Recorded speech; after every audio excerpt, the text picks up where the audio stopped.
Salut à tous, on se retrouve aujourd'hui pour parler du Paris Saint-Germain ce samedi 21 juin et on commence comme on le fait souvent les gars avec le programme pour les prochains matchs. Donc là déjà deux matchs ont été joués de cette Coupe du Monde des clubs, l'Atlético et Botafogo. Donc aujourd'hui on est samedi 21, donc le prochain match le lundi 23, ça sera du côté de Seattle, voilà pour ce dernier match de poule bien sûr de cette Coupe du Monde des clubs. Et tiens concernant les joueurs de cette saison, et on va regarder le top 10 des joueurs qui ont le plus joué cette saison du côté du PSG. Et le premier les gars c'est William Pacho, le défenseur équatorien que beaucoup de personnes ne connaissaient pas avant son arrivée lors de l'été 2024. Et c'est le joueur qui a le plus joué, 53 matchs, plus de 4193 minutes disputées depuis le début de la saison. Donc ça a été août dernier.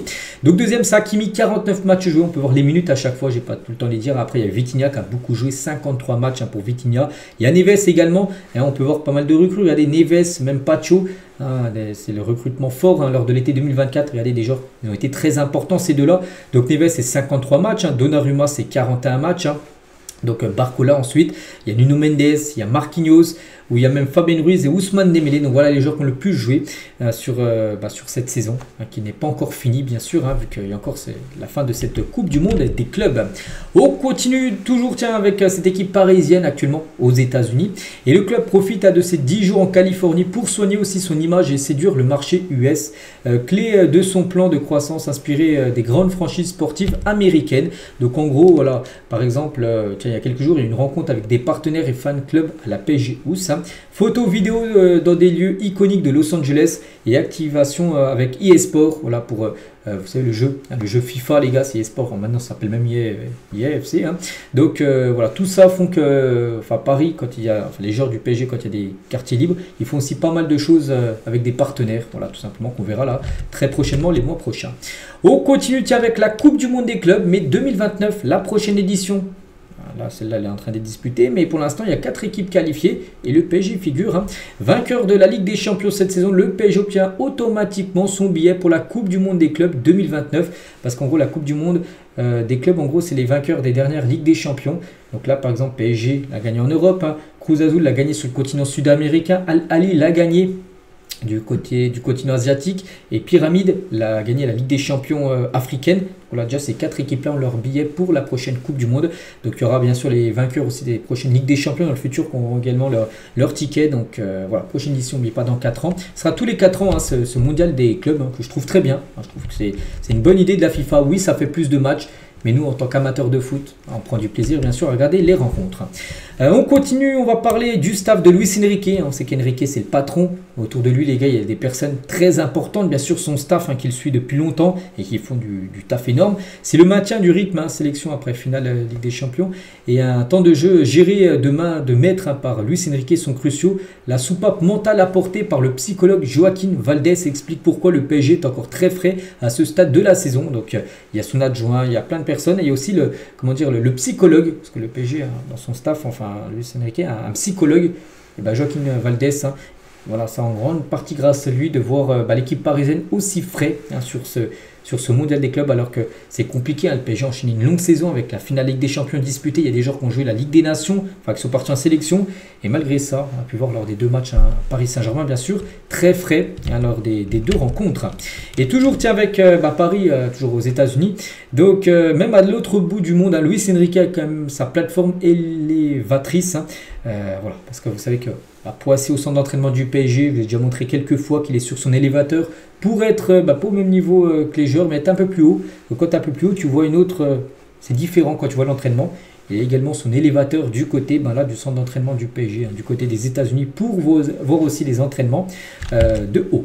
On continue avec un ancien bourreau du PSG, c'est Dembaba. Pourquoi bourreau du PSG? Parce qu'il avait marqué un coup avec Chelsea. En Ligue des Champions, je ne sais plus exactement c'était quelle année, peut-être 2014-2015, bref, il a éliminé le PSG en toute fin de match. Et il parle maintenant du PSG, il a dit, pour garder son avance en Europe, le PSG doit redoubler d'efforts. Sinon City, Barça, Liverpool vont les rattraper. Luis Enrique est un visionnaire, il doit se préparer à garder une longueur d'avance, bien sûr, parce que là, pour l'instant, le PSG est au top. On sait qu'un jour, le PSG, les gars, ne sera plus la meilleure équipe d'Europe. Ça bouge. Des fois, c'est le Real, des fois, c'est City, des fois, c'est le Barça. Là, pour l'instant, c'est le PSG. Avec la Ligue des Champions remportée, tout ça. PSG, la meilleure équipe d'Europe. Donc, Le but maintenant, c'est d'essayer de rester le plus longtemps, être la meilleure équipe d'Europe ou même du monde, hein, parce que voilà, pour moi, les équipes européennes sont les meilleures du monde. Hein. Et toujours avec Dembaba sur le PSG, ce qui m'impressionne, c'est que le coach a fait de Dembélé le plus gros travailleur. C'est celui qui lead et qui court le plus. Hein. Ils ont trouvé une idée commune, hein. Je ne sais même pas qui est latéral ou ailier. Tout est fluide, intelligent dans le jeu en gros du PSG. Donc voilà ce qu'a pu penser Dembaba maintenant qui est consultant, je ne suis pas sur quelle chaîne, mais voilà ce qu'il a pu dire hein, sur ce Paris Saint-Germain impressionnant. On continue, on va parler un peu mercato de jeunes joueurs. Tiens, Fabio Domingos, hein, donc un jeune joueur né en 2007, hein, ailier, donc va s'engager au PSG en provenance du FC Metz. Voilà, donc il n'évoluera pas en équipe première, mais plutôt tout d'abord avec le groupe Espoir, les U19. Voilà, un nom à surveiller, hein, ce tout jeune joueur. Hein, si le PSG le recrute, le fait venir dans le centre de formation, c'est que bien sûr il doit avoir un talent. Donc pour l'instant c'est pas encore fait, ça sera fait très prochainement. Il y a un autre jeune parisien, c'est Yoram Zagué, lui qu'on a pu voir cette saison quelques fois en équipe première. Donc Yoram Zagué devrait être prêté avec option d'achat à Copenhague la saison prochaine. Un accord de principe a été trouvé entre les parties pour son arrivée au club danois qualifié pour le deuxième tour de la Ligue des Champions. Voilà, donc il pourrait aller là-bas et surtout il pourrait avoir du temps de jeu. Ça serait un prêt, hein, parce que regardez, il a un contrat encore 2 ans, hein, jusqu'en 2027 du côté de l'équipe parisienne. Un prêt avec option d'achat, c'est-à-dire que s'ils sont satisfaits Copenhague, l'été 2026, ils pourraient l'acheter. Voilà, Yoram Zagué. Donc voilà, on pense que là-bas il aura beaucoup plus de temps de jeu qu'au PSG, parce qu'il est quand même défenseur droit et c'est Hakimi. Hein, c'est compliqué d'être en concurrence avec Hakimi, actuellement meilleur défenseur droit, je pense, au monde. Et toujours, tiens, avec le centre de formation, vu que là on parle de jeunes joueurs, lui va arriver.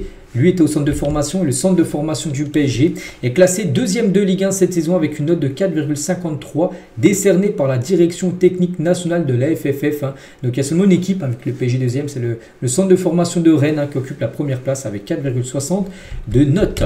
On continue toujours avec les jeunes parce qu'on sait que la jeunesse maintenant est mise en avant hein, du côté de Paris et Luis Enrique entend mettre à contribution les jeunes parisiens tout au long de la compétition aux États-Unis. On a pu voir déjà pas mal de jeunes joueurs jouer hein, lors des 2 premiers matchs hein, et c'est pas fini. Donc tout d'abord, Maïlu va se voir proposer déjà une prolongation. Il y a quelques jours, il devrait être prolongé. Enfin, le PSG va lui proposer de prolonger, après il n'acceptera pas parce qu'il va accepter bien sûr. Hein. Donc Luis Enrique adore le genre Maïlu. Le club veillera d'ailleurs à ne pas lui mettre de nouveaux concurrents dans les pattes. Cet été, Luis Enrique aime sa polyvalence, hein, un joueur qui peut occuper plusieurs positions. En interne, on croit énormément en lui, en Maïlu. Hein. Donc voilà, qui continue à faire ce qu'il fait actuellement, il le fait très bien. Le jeune Zaire Emery qui est toujours jeune, hein, malgré que son temps de jeu a été quand même très réduit hein, par rapport à la saison dernière, pas la saison là qui vient de se finir, mais là celle d'avant, il avait beaucoup joué, mais là c'est que cette saison, il a perdu sa place. Hein. Quand on voit le milieu de terrain, c'est avec Neves, les gars qui est arrivé, a pris sa place directement à Zaire Emery, et Fabien Ruiz, il est intouchable, et Vitinha, on n'en parle même pas. Donc ça, pour Zaire Emery, c'est compliqué, mais bon, voilà, Zaire Emery, Luis Enrique, le club compte énormément encore sur lui. Sa baisse de régime n'a d'ailleurs suscité aucune inquiétude au PSG, où tout le monde décrit un joueur volontaire et travailleur aux entraînements. Mais voilà, c'est les meilleurs qui jouent et c'est que tu ne peux pas changer ce milieu-là. Neves, Vitinha, Fabien Ruiz, ça marche trop bien les gars. Donc tu ne peux pas enlever un des 3 et remettre Zaire Emery. Zaire Emery, voilà, c'est pour faire tourner plutôt. Il a plutôt ce rôle maintenant de super sub hein, à Paris. Hein. Donc le jeune Mbaye aussi, Luis Enrique croit en son talent et se montre patient et indulgent avec lui. Son entrée tranchante face à l'Atlético a été remarquée en interne. On est persuadé qu'il possède un potentiel très élevé. Mbaye bien sûr. Hein. Et aussi le jeune Noam Camara, hein, ce tout jeune joueur les gars. Luis Enrique et le club le tiennent en haute estime et apprécient notamment son état d'esprit. Il est bien entouré pour se développer. Hein, ce jeune Camara. Voilà, concernant des jeunes bien sûr du côté du club. Et on finit aussi tiens, avec un ancien médecin du PSG de l'équipe de France hein, sur la fraîcheur des Parisiens hein, sur cette Coupe du Monde des clubs. Hein. J'ai été bluffé, il dit à Alain Simon. Le PSG et l'Atlético sont arrivés sur place 3-4 jours avant le match, lors de la première rencontre. Hein. Pourquoi on parle de ce match? Parce que PSG Botafogo, il a fait moins chaud que ce PSG Atlético. Il avait fait très chaud. En plus, Atlético, hein, c'était quand même une équipe coriace qui avait battu Paris. Hein. Et il a dit, hein, donc, ils sont arrivés en même temps, donc 3-4 jours avant le match. Hein. Mangent et s'entraînent pareil, hein, mais les deux équipes n'avaient pas le même visage. Une équipe qui était beaucoup plus frais, pourtant c'est l'équipe qui a le plus joué, donc le PSG, que l'équipe de l'Atlético qui était carbonisée, parce qu'en gros Paris était tout simplement trop fort et a beaucoup fait courir les Espagnols hein, qui n'ont pratiquement pas touché le ballon lors de cette rencontre. Ça s'est fini sur un 4-0. Donc voilà les gars ce qu'il y avait à dire aujourd'hui, j'espère que ça vous a plu. On se retrouve nous demain, on commencera à parler hein, du match hein, bien sûr contre Seattle, hein, prévu comme j'ai dit après-demain lundi. Je vous souhaite une bonne journée et à demain.